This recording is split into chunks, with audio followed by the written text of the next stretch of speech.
Sathya Sai Speaks, Volume 8, Chapter 34. Die into a New Day.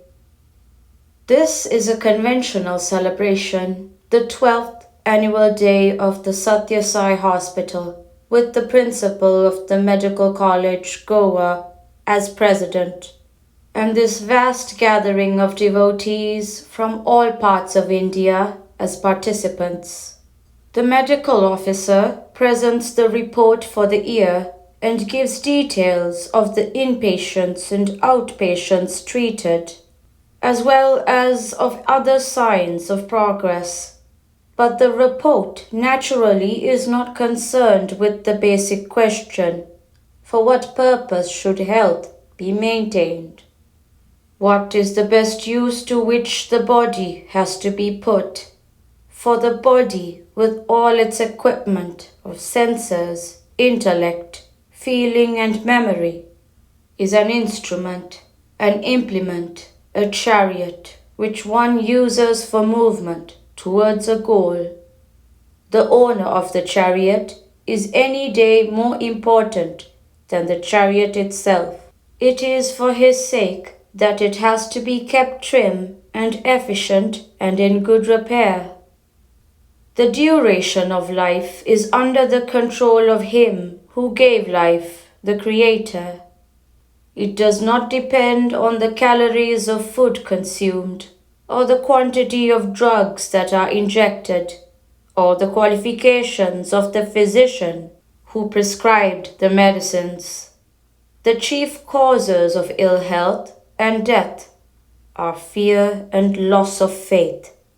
If one concentrates on the Atma, which has no change or characteristics, no subtraction or senility, no decline or damage, man can conquer death. Therefore, the most effective prescription is the injection of Atma Vidya, knowledge of the soul as one's real self.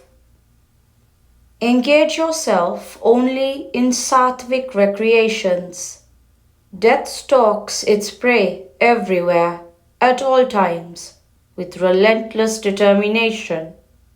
It pursues its victims into hospitals, hill stations, theaters, aeroplanes, submarines.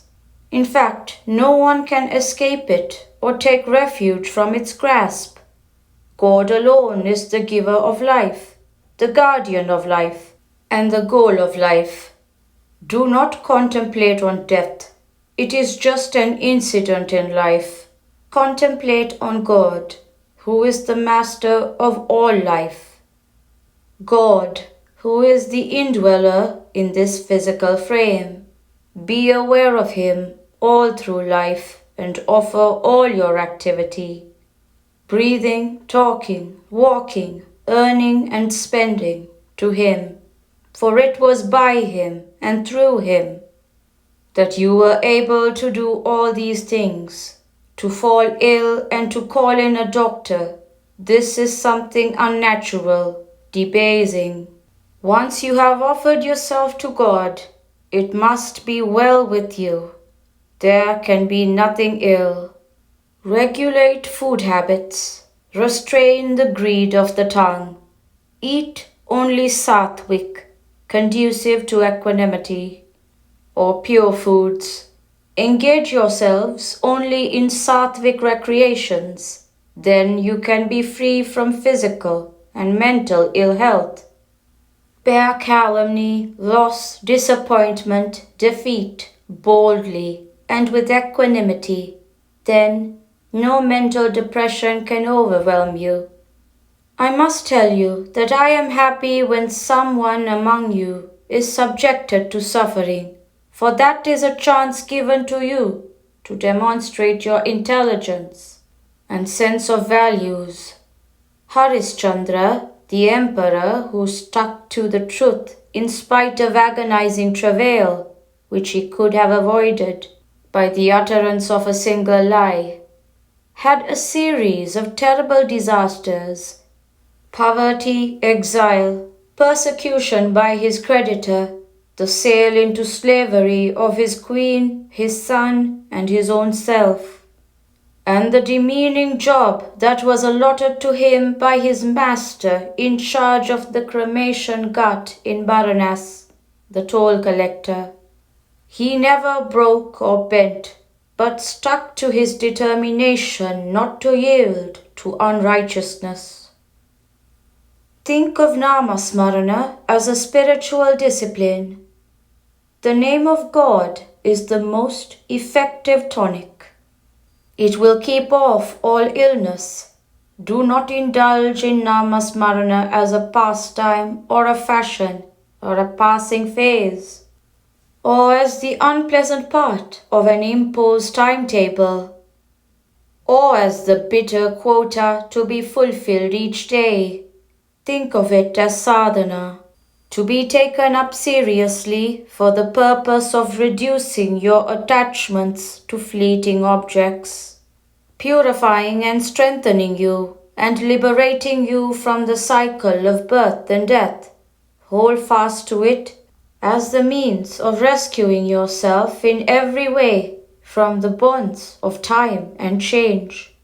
It looks a frail cure for such a fearful malady, but it is the panacea nevertheless.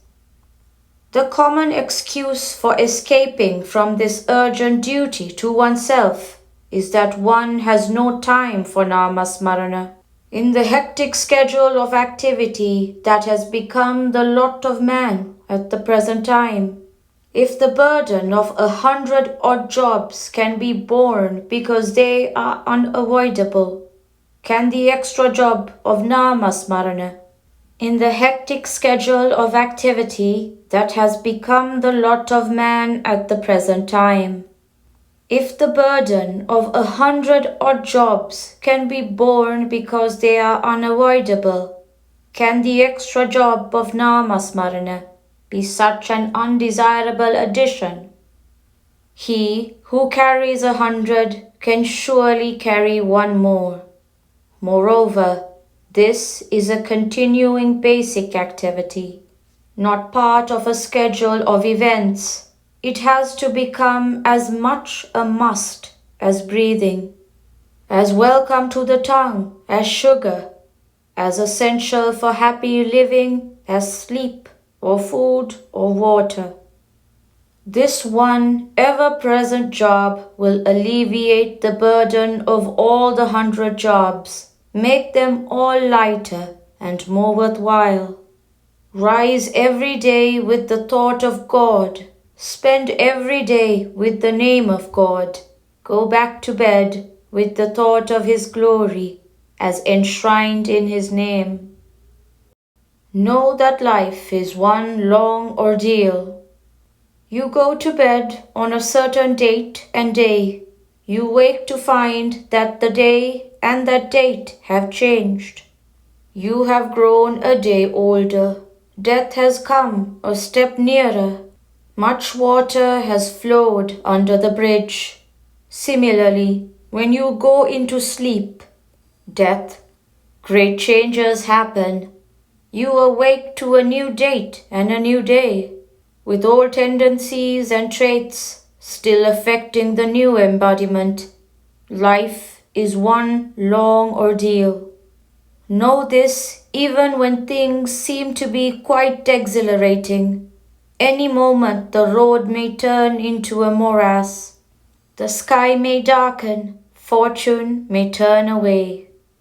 Even the sword of jnana which cuts is under the veil of Maya.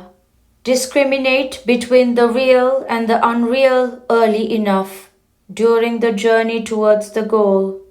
If the eye is not helping you to derive the unending joy of visualizing God in everything it brings before your mind, then it is far better to be blind. If your ear drags you into the realm of filthy cacophony, it is far better to be deaf. The senses must not plunge you into the sensual. They must serve your real interests and sublimate your desires and appetites. That is the only way to ensure health and happiness.